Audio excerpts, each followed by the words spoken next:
Well, where we left off, Alex and Tessa had picked up the girls and was escorting a bunch of kids to the stronghold. And they've been going down the trail, and it was getting darker, and the storm was getting a little worse. And, Alex has been there when he was a kid, and so had Tessa, but they couldn't remember exactly where in the cliff face it was. And the kids were scared and everything. Then all of a sudden, everybody froze. Alex froze, and so did Tessa and the other kids. And they seen four sets of eyes, and from the shadows came four delta wolves. And these wolves are slightly more intelligent than a regular wolf. They could even say single words, which at this time the wolves said in sync, "Stop." And of course, everybody froze when they heard a wolf talking to them.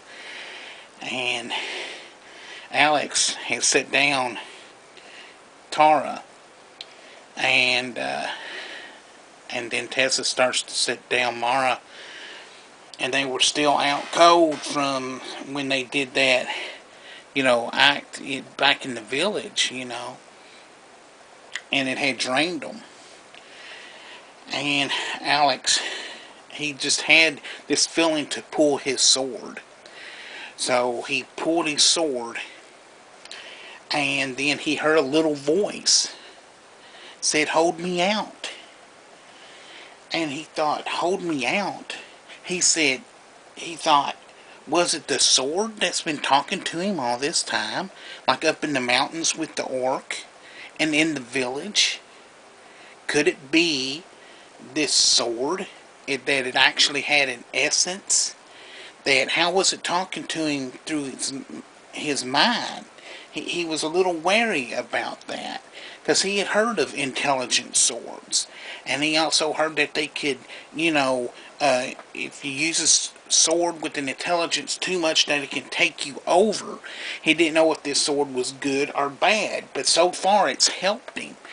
And so he held the sword off toward the wolves, and you can see the expression on the wolf's face change. It wasn't an expression of confidence, and they weren't growling no more.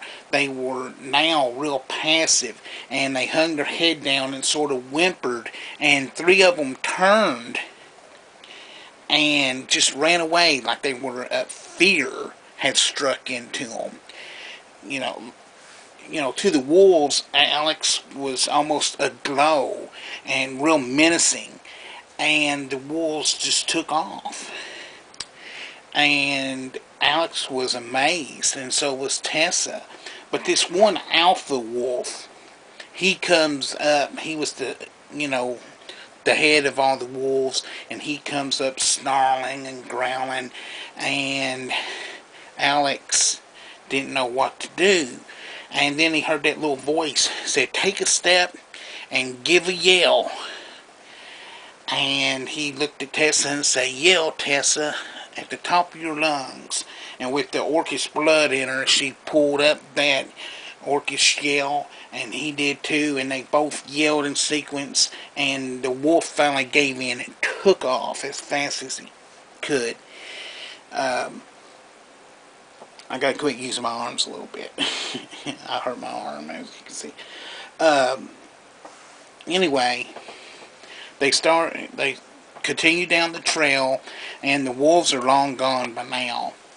And they see what looks like two statues carved in the face of this cliff.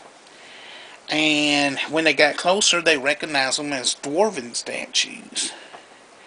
Because they knew what dwarven statues looked like, because they know what Dolan looks like. And they continue up to them. And there's a big metal door, like a gate. And it was in the side of the mountain, or cliffside, and it's come down. And there's a big knocker. They tried knocking, no answer. They tried pulling it, and prying it and nothing. But there was some words up above the door. Now, luckily, Tessa, her father hanging out with Dolan, she knew some Dwarven. And it said, you know, speak, friend of the dwarves. And she did, in the door, the gate roared open. And she said, quickly, inside. Because behind them, the wolves were regathering. And so everybody got in, and Alex got inside, and he could see the lever that worked the door. He pulled the lever, and the door came down. And it was real dark in here. Well, they took a few steps, and all of a sudden, all these braziers on the walls, and like a chandelier type metal thing hanging in the middle of the room, they start to glow. Every little bit there was a brazier, and it started glowing because it had these strange glowing crystals in them. And so did this chandelier type thing. And it lit up the whole, room that they were in, this stronghold. And it had carvings and stuff. It had a little, a table. Not a little table, it's a pretty long table. And there was candles, and there was books, and baskets, and all kind of stonework. There was a little armory to the side that it had some swords and shields, and a little blacksmith area. There was heat coming from this one little vat, and all the children gathered around it because they wanted to keep warm and everything. And so Tessa said, well, then this must be the stronghold that I've heard about. And Alex, he was over there looking at all the swords and all this stuff, wondering if any of this stuff had belonged to his father. And he explored a little bit. He noticed another chamber, and there was some steps going down to this door. He checked it out, and another brazier lit up as he went down this tunnel, but the door was locked. And so he came back up, and she said, what was down there? He goes, it's locked. She goes, well, I found Dolan's bedroom. And she said, we can hold up here for quite a long time. And he said, well, I'm wondering how Dolan is doing. And so they camp out there for a while. They find some food. They eat. A couple hours go by. And then Alex hears some commotion outside of the door. So he opens the door to find Dolan fighting some wolves. The mighty dwarf was standing there, and there was a wolf on his leg tugging at his boot, and there was another that had grabbed his arm, and you could see him. He had this hammer, and he was swatting. He had hit one of the wolves and instantly killed it, just smashed its head in, and it went flying off. Then another one that came in, and he come up with the hammer with an uppercut and hit it, and it also rode off.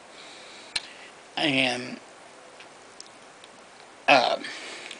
but he still had these other two wolves on him, and Alex pulled the sword, and he run into battle. And he did a slid by the dwarf, and he had cut upward and cut one of the wolves right across the abdomen, and he went flying off. And then the other wolf come in trying to bite Alex, and then the dwarf come up on him overhead and hit him right in the head with the hammer, and he slumped over. Alex, my boy, glad to see you. You came in the nick of time. I thought those wolves were going to have me for dinner, he said. And Alex says, don't worry. He said, the kids are inside. And he said, Alex, he said, I have buried your mother. And she's buried a little bit outside the village, and I'll show you later when I've buried her. But it was just too late for her. And he knew this deep down. And he said, "That's okay, Dolan." And he said, "Well, come on in, boy. Let me show you around." And so they went in, and all the kids were gathered around, and he had the Dolan had went and got some more foodstuffs, and the kids were all finally relaxed and giggling. Mara and Tara was coming around. Tessa had got had a wet rag and was wiping them down because they were covered in sweat. They were all wet. He said, there was some clothes that there was plenty of cloth, that if Tessa knew how to make some clothes, that they could use those and everything. So she went working on that. And that's when Alex said, "Dolan, you know that sword you gave me?" I said, "Yeah." It says it talks to me. And he said, "Oh, really?" And he had this little look on his face like he knew. Yes, his Alex's father had told Dolan that it had an intelligence, but he didn't want to let it on, and everything. And he said, "Well, my boy," he said, "that's not all he left you." And he goes, "Really?" See, "Oh yeah." He said, "Down in this little cellar part of the stronghold," he said, "there is some things in wait for you, but you have to pass a test." And Alex said, "A test?" And he said, "Yes." He said, "You must be prepared." He said, "I hope you're ready for this." He said, "Well, if it's my father's stuff, I have to go claim it." He said, "Okay, we'll wait for you here." So Alex started down the steps, and he got to the main door, and Dolan spoke a word, and the door cracked open. And he started in. Well, guys, that's all I'm going to do for right now.